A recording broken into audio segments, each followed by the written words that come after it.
I'm so excited today to be talking to Amanda Byram, who I first saw on The Big Breakfast and just thought she was so incredibly glamorous and funny and witty and warm. And oh, here she is. Hello. Now I'm going to try and let her join. I think you need to request, Amanda. You've waved at me. I think you need to ask me to join. And so, yeah, I spoke to Amanda about this amazing book of hers, and she talked to me about, she talked to me about heartbreak and how she dealt with heartbreak. And I know you would think Amanda Byram, gorgeous, beautiful, successful, would never have any heartbreak, but apparently it turns out she did. Anyway, she was incredibly wise and thoughtful, and she helped me write a whole chapter in my book. This is actually just a proof of my book. And oh look, there's Amanda. I'm gonna. Here she is. We're waiting. It's always like the weirdest bit when you're waiting. Here she is. Hi! Oh, let me see a proof of your book. I'm dying to see a proof. Here it is. Well, it's only the proofy bit, so it's not the proper one. But I'm so jealous of your gold foiling. I really wanted the gold foiling, and I did everything I could to get it, but they said no. I think, my publicist for that. My publicist was amazing, and I was like, loving gold, loving pink. Do with that what you will.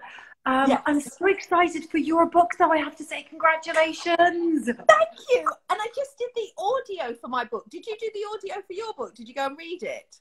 I'm a little bit behind. I'm doing the audio for my book in January, so my audio book will be out in February. I don't know why I left it so long. I think I sort of just wanted my book baby to be born into the world through the passage of the eyes of everyone, and then I thought, now I'm ready to do the audio, because I've read and reread my own book, which might sound a little bit weird, but I don't know if you found this or not, but obviously when you write, you're writing on the computer, and so rewrites are on the computer, edits are not the typewriter, like I am making out, like I typed in the typewriter, and so having the book in my hand was a completely different experience. So I'm reading like everybody else, because I want to see how it looks, when you turn the page and what that sensation does. It's completely different. So and I have to say, it looks really good. I'm really jealous of this. I'm like, I just sort of leave it lying about because it's kind of, I don't know, and it really works with my colour scheme. It is a very pretty book, isn't it? And look, the ribbon is my favourite bit. Oh, I know. Don't get me jealous about the ribbon and the foil blocking now. It's going to send me over the edge. Maybe for my second book, I'll get the foil blocking. I'm going to move my chair back a bit. I think I look a bit scarily close. But I was saying, I don't know whether I was live at this point or not. I think I was just talking to myself. That to me, your book is very like you in that it's kind of totally beautiful and gorgeous, but actually, as well, has incredible depth and warmth and openness and honesty, and that when we chatted, that all totally came through.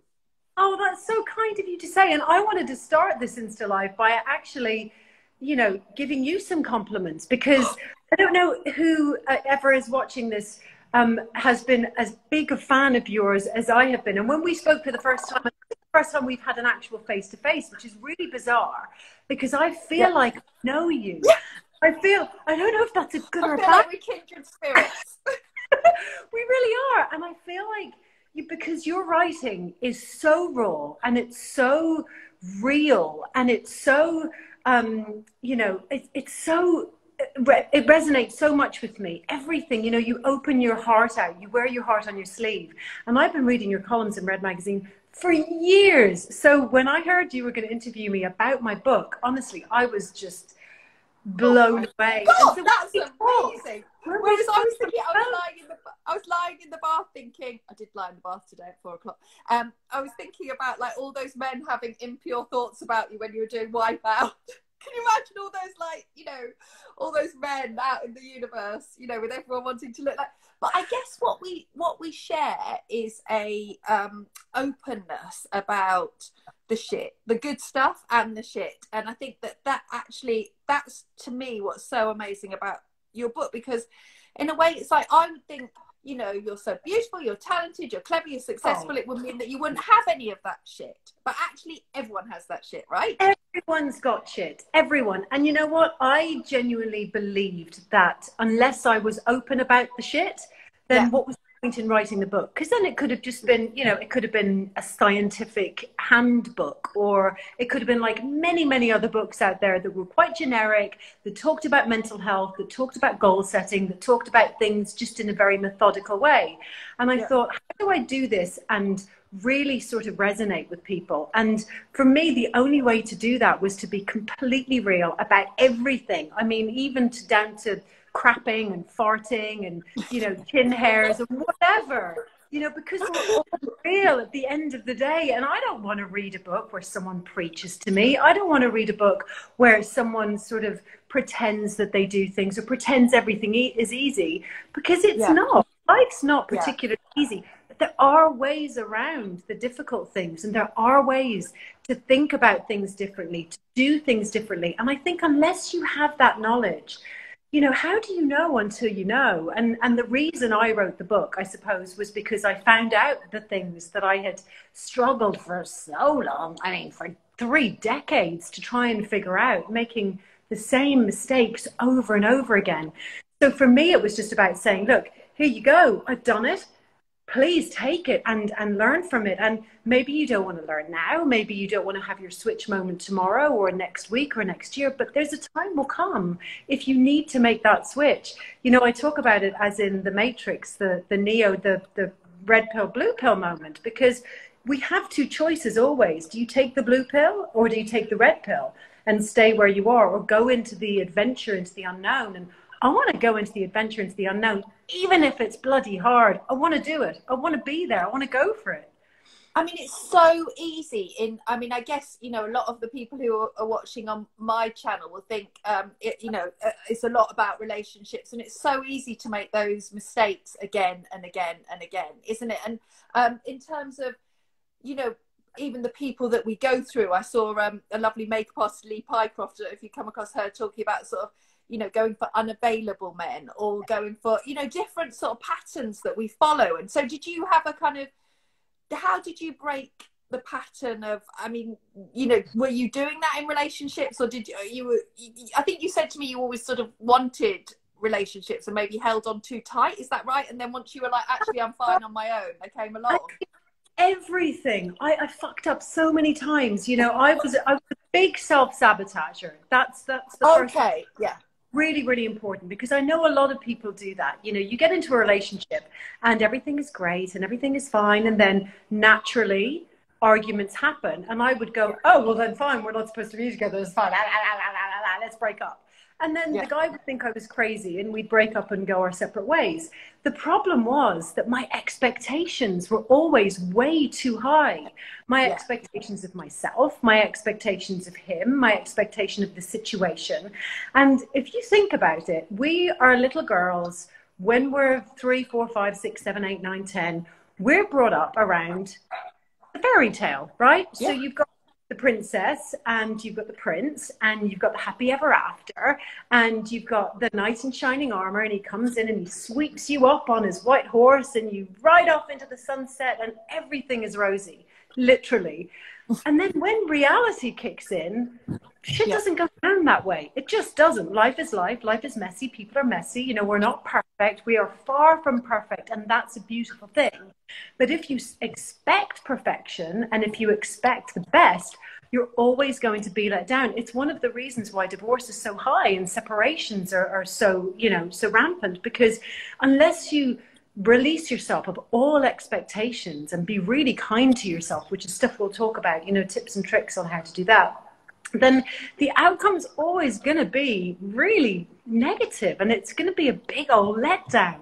So I think, you know, well, we sold that thing that love will conquer all as well, won't we? So, you know, I guess when you first get together, there's the passion and the, you know, there's that massive desire and the kind of stuff, and then obviously that kind of, you know, then it goes to something deeper, and then but so people don't kind of think about working through their problems or talk, well, of course they do, but they don't, we're sort of taught that actually you should just love someone and there should be no problems. And actually I interviewed this guy and he said, you know, quite often men at weddings will stand up and say, you know, she makes me so happy. She, you know, she's the, weirdly he was saying it was that way around almost, that people look to be completed in that way. But actually that's really dangerous, right?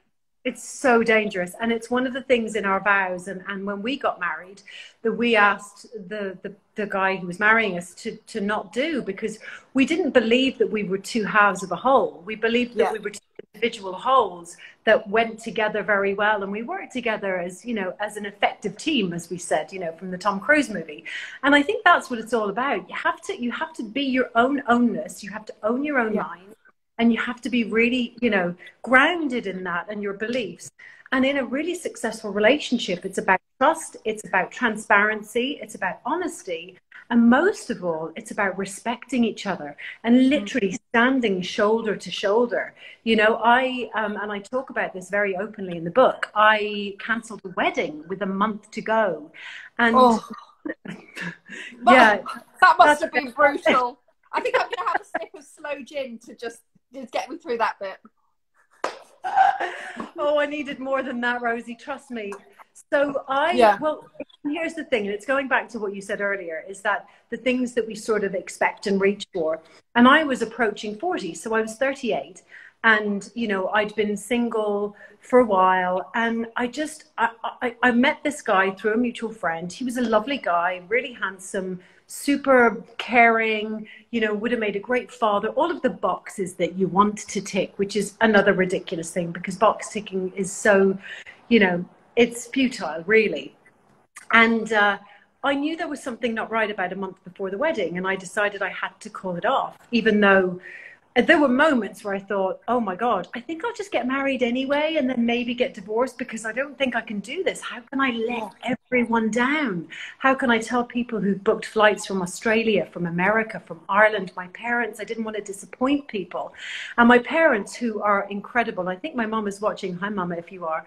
It was my mom and dad that said, listen, a marriage is a lifetime. A wedding is just a day. So the wedding means nothing. Cancel it. We'll all move on. You know, if you want to get married eventually to the same, whatever, it's irrelevant. Right now, you're not feeling it, so walk away. I mean, it was the most difficult thing I've ever done in my life. My God. Yes. But it proved very, very important, it was a very important life lesson, because I lived it with integrity. It wasn't something I'd ever done or experienced before. And I thought that everyone was going to hate me. I thought all my friends were going to be really pissed off with me because they'd spent money on their flights and chateaus and hotels and all of that stuff. And the reality was that my friends supported me because they were my friends. And the world didn't implode and the chateau didn't explode, and you know, the dress was sold. Like, shit happens, right? And I think a lot of the time it goes back to perfectionism and it goes back to expectation. We try to be perfect for everyone else except ourselves, and very often it ends in disappointment, you know. And I think as women, well, maybe not as women, but generally we're quite bad at saying no, aren't we? So you get sort of swept up in that kind of thing until you have to be, you know, until you're really far down the line. And we also talked about being happy being by yourself, or being, you know, because there's all that stuff, you know, you were talking about your vows, you know, that you're no one until someone loves you and all that kind of stuff. So I think when we were talking, when I was at that stage of writing my book, you know, I was sort of wondering how you got to the stage where you were happy being single, and did you know, had you not been happy being single previous to that? So two things. I want to pick up on what you said. You're what was that you said? You're not until someone loves you. You're not nobody till somebody loves you. Right. Okay. But you're nobody until you love yourself. I think that's absolutely of prime importance, because, you know, we know this with social media. People can love and like you all day long and they can hate you the next day, and none of it means anything, because unless you love yourself, and I genuinely tell people to literally look in the mirror and say, I love you. You're fucking awesome. You're amazing. That's the kind of chat that you listen to and you don't really know what it means, I think, until you sort of face down something really bad, and then you're like, okay, I have to really really kind of look at myself and not, you know, not give in to those kind of critical voices in our heads, because we're always telling ourselves that we're not kind enough. And especially if like, you know, in my situation and lots of the people watching, if somebody's left you or they've said, you know, they've said, thanks very much, I'll just leave it there, you know, you kind of feel like that, don't you? Feel like a reject. So you're not gonna love yourself. Well, here's the thing. So if you think back to when we're kids, we'll go back to being kids again. And, Yeah. you know, we're adored, right? We're championed. We're championed by our parents, by our siblings, by our aunts and uncles. We're told we're the best at everything. We even crap the best, right? We did the biggest poo-poo. We're the best. We're the champion pooers. Woohoo! So if you go through your baby life and your, you know, up until probably your teens, literally being championed for everything you do. Then you go to school and you get a little bit older, and then you get a job and you're in the workplace, and there's the voices around you that are a little bit negative, and people are judging you and telling you you're not good enough. And then, you know, all of a sudden you're sort of listening to these voices, and they're becoming the voices in your head. And so they become an entity, right? So some people will call it mental chatter. Some people will call it internal voices, the shoulder. You know, I call mine the puppet, because for the longest time, I listened to this thing that said, you're fat, you know, why would people listen to you? You know, I told you you'd fail. You're so stupid. Like, think about how many times on a daily basis do you tell yourself in your head, oh my God, I'm stupid, or, oh, I can't believe I did that. Like, all of those little voices, they're you, right? They're you telling yourself that you're not good enough. And before we know it, those championing voices when we were kids, they're drowned out by this big old voice, which is our inner voice telling us we're not good enough.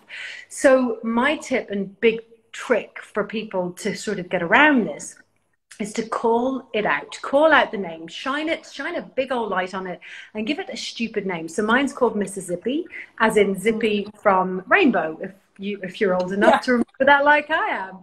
And so I now know that because I see it as a stupid puppet, I've clearly got my hand up its arse, and now I'm telling it what to say. So I can just as easily stop doing that. So shine a light on it. Say, I hear you. I don't like what you're saying. I'd much rather listen to all these lovely compliments that people are giving me, or the fact that I know I look, you know, I'm wonderful, and I'm a mother, and I brought up children, and I've done all these incredible things on a daily basis that we do not champion ourselves for. You know, especially women, we find it really difficult because we want to be the best of everything. So, and I think you were sort of talking to me about compliments and saying that, you know, and so many women just kind of bat them off, don't they, instantly? You're just like, oh, you know what, this old thing, it only costs $3.99 from Prime Arnie or whatever. You know, it's kind of you know, we're just genius at not actually listening to it and taking it on board. And the big problem with that is that the more you squat off those compliments, I mean, people give us compliments all the time. I used to be the champion squatter of compliments. Literally, oh my God, no, I look terrible, I look old. Because I just thought that if I said thank you, it meant I was an arsehole. It meant I was really egotistical. It meant I had a really big head. It meant I was really vain. But actually, it's the complete opposite. Because if you start pushing away the positive compliments, first thing you're doing is you're telling the person that's given you the compliment that they're full of shit. You don't mean that.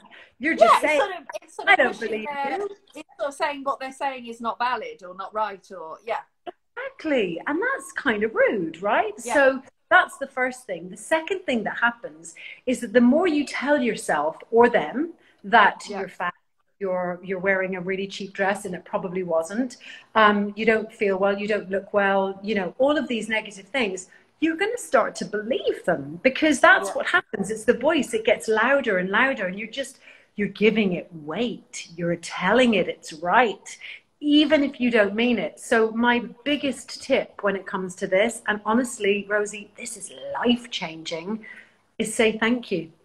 Yeah, and actually let it touch your soul in a way, because, you know, just like you, I would sort of push them away or not think about it, or, you know, people would say lovely things, and you know, just wouldn't believe it, or just move on to the next, just not even allow it the space to kind of, you know. And actually, I think as women, we're, you know, we're so good at doing that for each other, aren't we, really? And then yet we don't believe it ourselves. Exactly. That's the thing is, you know, I think in a sense, we know what we're supposed to do. I think we've just sort of been ingrained in this really trenched pattern of, you know, negative behavior. And look, it doesn't help that magazines portray this image of perfection, and you know, TV shows and social media, there's this image of what people think your life is supposed to look like, which is ridiculous, because there's no such thing. And so I think we're sort of surrounded everywhere by this ideal life, and we're constantly comparing ourselves, and we're constantly saying, I don't look like that. I don't have that job. I'm not at that party. And that's where, like, this social media for this is brilliant. And that's one of the reasons I love it. On the other hand, it can be very destructive. You have to know how to use it well. Yeah, and I think you're right. I think there's sort of, you know, obviously when all the magazines, you know, like 10, 15 years ago when I was, you know, when I was working on them, there was kind of, you know, there still is airbrushing, and obviously everyone wants to, you know, there is an aspirational thing, and I love looking at beautiful women and photo shoots and all that kind of stuff, but there was definitely, I don't think your average person in the street would have even known about airbrushing, which obviously now we do. And I mean, there's all those brilliant quotes like Cindy Crawford saying,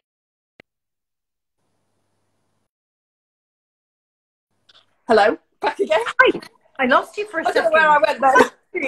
I had a really important, it was a really important point. No, I was just saying that Cindy Crawford. I got as far as Cindy Crawford, who I adore, by the way. She said, even I don't wake up looking like Cindy Crawford. And it's totally true, isn't it? You know, we kind of, I mean, you and I know what goes into those shoots. And I think, but what is, I think, really good is for a long time, everything was varnished and glossed, and you know, you would only ever get sort of personalities and medias and celebrities, you know, everything would be put through a machine, wouldn't it? And you would only ever look positive. Whereas you're absolutely right. You're in this book, you're talking about, you know, how you felt this pressure to be thin, how you felt this pressure to be absolutely perfect. And that, I think, is so comforting to people. It's really true. And the unfortunate part is that my disordered eating and my body image issues and this sort of need to be perfect started when I was about 18. And I've just done a couple of Zoom conferences with some transition year students last week who were 15, 16. And Rosie, I can't tell you the amount of girls sending me messages about not eating and not feeling like they're good enough, not funny enough, not fashionable enough, and, you know, weighing themselves constantly, beating themselves up. You know, it's mind blowing, and it's really, really dangerous, you know. And I think that's why people like us have to be so honest. We just have to be honest about everything, about the pain, about the truth, about, you know, no matter how painful the truth is, it's really important to just wear your heart on your sleeve, as you do in your columns and hopefully your book, which I cannot wait to read. You know, because then we have a platform, right? We have a platform to sort of tell people it's okay. It's okay to feel like shit. It's okay to feel, you know, all of the things we're feeling. The most important thing is to teach them how to overcome that, because that's the key, because we can overcome everything, you know. There are things that, like anxiety and goal setting and NLP, how we speak to ourselves, switching the narrative, how to stop feeling perfect, and all of these things, or the need to be perfect. They're tips and tricks, and it's all mental health related. And I think as long as we accept that we need help, then the next step is the easy bit, right? So it's taking the blue pill and going on this adventure. Yeah, and I think the stuff about eating is just so important, and that's interesting what you were saying about, you know, the girls coming to you, because honestly, it's like, well, all of us know that it's so, you know, because we've got so many of those thoughts going around in our heads all the time. Even for me, I kind of know, I know what the messages are. I know that I don't want my daughter to waste any time thinking about her thighs. But I also know that the reality is I do sometimes think about my thighs. So it's a kind of, you know, it's like we have to be open about all of that, don't we? You know. Absolutely. And I think for me, one of my biggest sort of catalysts for my switch moment was education. because I've been reading constantly about, you know, no carbs before marbs. I mean, in my day, it was the Atkins diet, you know, it was the carb-free diet. I did 3 years straight on protein only. Not a carb, not a fruit, not a veg, not a rice, nothing passed my lips, nothing. And, you know, and I was old enough to know better, but, you know, the sort of the stories were out there, and I was picking up all this information and not really knowing what and why the truth was. So I then studied nutrition. I trained to become a personal trainer because I wanted to understand, first of all, go back to basics, learn about food, learn why food was important, learn the difference between macros and micros and the kinds of fats and the kinds of proteins and the kinds of all of this stuff. And then learn about, you know, physical training and what muscles do and why they do it and why we should not train so much and, you know, train smarter, not harder. And all of these things. So for me, everything fell into place once I found the education. Literally everything. And I can tell you that I used to weigh myself 10 times a day. I used to watch my calories. I used to pull seeds out of salads. You know, I used to be so confused all the time. I worried about my thighs, my hips, my legs, my head, whatever. Trust me, I cared and I worried about it to the point where I was so fucking exhausted that that's when my switch moment came. So I can genuinely say that, you know, I'm sure I have days where I don't fit into my jeans, or I do fit into my jeans. I don't think about them anymore because I understand my body now, and I understand what to do if I feel like that, and I understand how not to go slip back into that terrible mental pattern, this like cyclical circle of vicious destruction, you know, this kind of yo-yo dieting mentality, the metabolism getting destroyed, and all of it's linked, right? Because the book started out as the tagline was going to be how to look good in your 40s and beyond, just sort of like, you know, a genuine, this is how I train, this is how I eat. And within about 2 weeks, Rosie, I was like, that's not this book at all. It's so book. I'm going right back to basics, to where this all began, and it's about mental health first and foremost before anything else can fall into place. So the notion that you can just worry about your waistline is completely ludicrous. It's got nothing to do with your waistline. It's got to do with how you speak to yourself, see yourself, treat yourself, nourish yourself, or lack up thereof. And trust me when I tell you that once the education is there, everything falls into place. And I just wish I had that information when I was 15. And that's, you know, that's why I wrote the book. And actually you can look healthy, whatever that is for you. You can look like, you know, you can look like that without torturing yourself, right? You don't need to. Absolutely. I never forget writing this piece for Red and sort of writing, the headline was I'm a backloader, and it was because I'd spent all day being so good, and then by kind of, you know, by 7 it was like all bets are off basically. So I'd kind of not had anything to eat until 7 o'clock, and then I'd sort of go a bit, you know, the fridge. And you know what, talking about that kind of you know, sort of loving yourself or being, you know, I was wondering how that applied to dating, because you know, I have friends who are, you know, you'd think dating success was all about, you know, maybe, you know, how gorgeous you looked, or how successful you are, or how blah, but actually so much of it is about having confidence in yourself, and then people react to that, right? Do you think that's 100%? Absolutely. Like I'm massively into the universe. I believe in the universe. I believe that we're all made up of energy and stardust. I mean, we literally are. It's not even a made up story. I love that idea. Right, okay. Good. Right, the Big Bang and start like that. So we are made up of energy. So if you think about the logic, if you exude good energy, you'll get it back. And you know that there's days when you're in a shit mood, and you can tell that people around you are kind of a bit, well, I don't want to be around her. She's been a bit of a dick today, right? And it's just because your energy is negative, you don't even mean it sometimes. And then there's days where you feel on top of the world and you feel really positive and you want to spread that message and you want everyone to know how positive you are. That's your positive energy. And the same, not even the same goes for relationships. That's what relationships, especially in the beginning, are made up of. made up of that connectivity. You talk about the spark. Well, the spark is basically just your energies matching, right? And that's, you know, it's so important. Like, it doesn't matter a crap what you're wearing. You know, some guys might be into that. Well, then you don't want them anyway. No, it doesn't matter. I remember my first date with my now husband. I was wearing a tracksuit because I'd gotten to the point. I genuinely gotten to the point, Rosie, where I was so happy being single that I didn't. It wasn't a shell suit, was it? No. No, but you can get quite nice shell suits these days.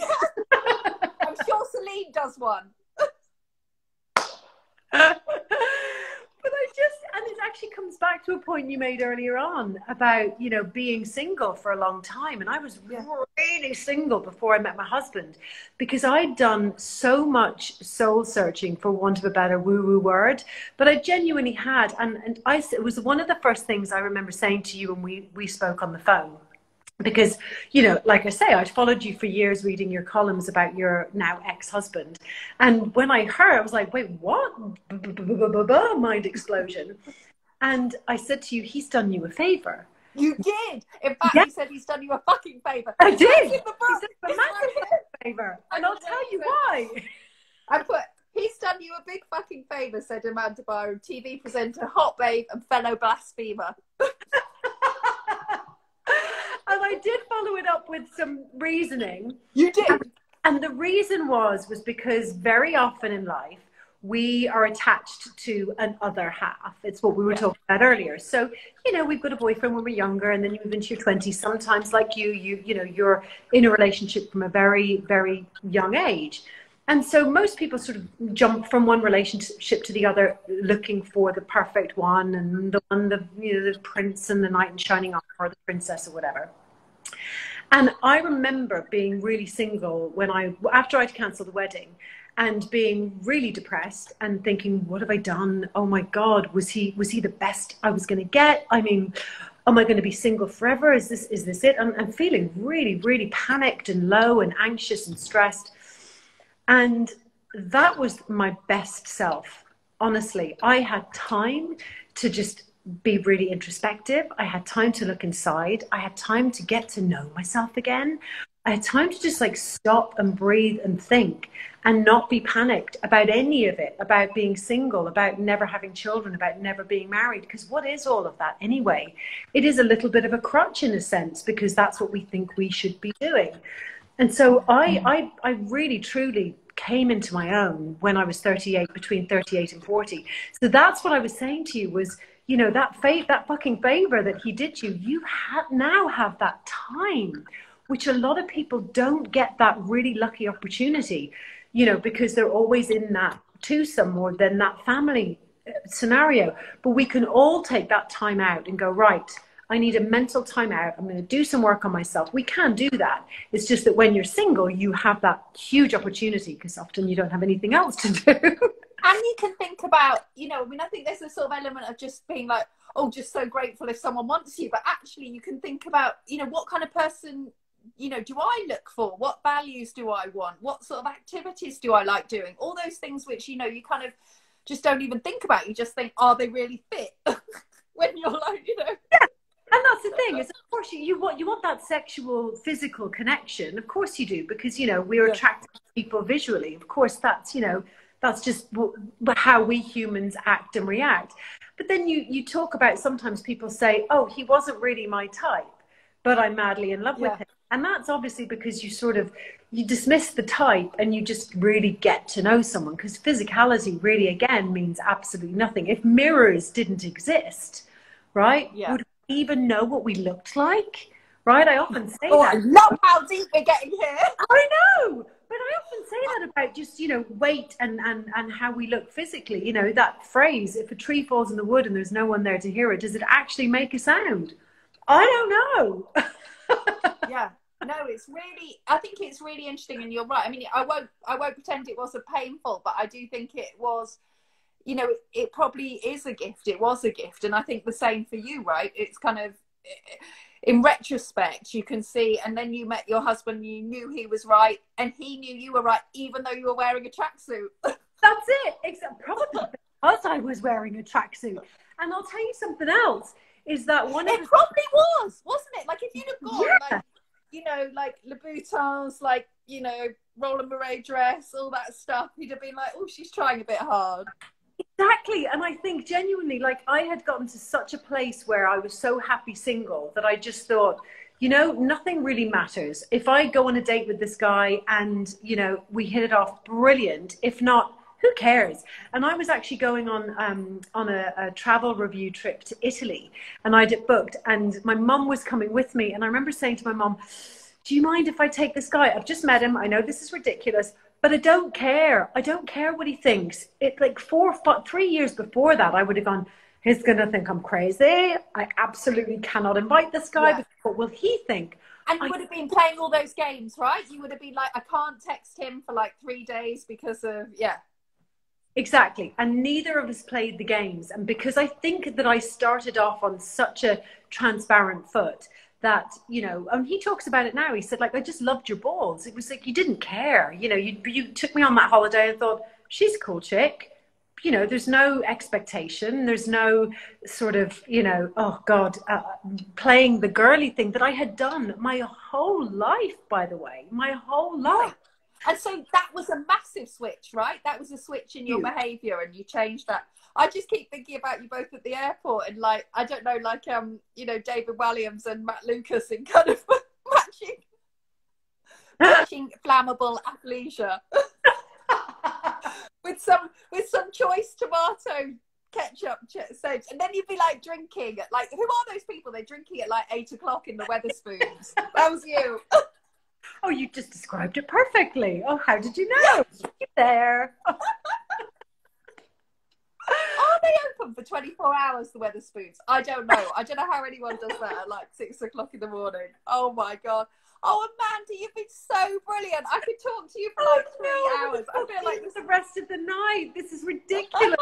Oh, I literally could talk to you all night. We haven't even scratched the surface. We haven't. I'm thinking this needs to be a regular thing, basically. It definitely does. Right, new TV show. We're going to do it. And I've been sort of seeing people's comments along the way, and I haven't really properly focused on them. So I don't know, can we go back afterwards and respond to people? Because there's some really nice. I think what happens is, I think if I can technologically you have no idea. I can save this once we say goodbye, right. And then I can put it on my IGTV, and then what I can do. And then I think I can see the comments somehow, so I can tag you into the replies on that. Tell me, before we go, when is... I feel that might be quite unlikely, but we'll try our best. Tell me when's your book out? It's out in February. It's out on Valentine's Day, or around about then, which is a sort of slightly ironic nod, because, Valentine's Day was... the year that it happened was very terrible for a lot of reasons, so it's kind of, it sort of feels like full circle. So yeah, I'm doing that. It's out then. I'm a bit nervous. I can't really read that proof in case it's just terrible, but I don't think it is. The reading of the proofs is the worst. It's horrific. Don't. I mean, you know, you will find typos, and then you'll think, oh my God, there's a typo. What does it? Hang on. Does that mean there's 100 typos, or you'll read it and I write something? Oh, trust me, it is.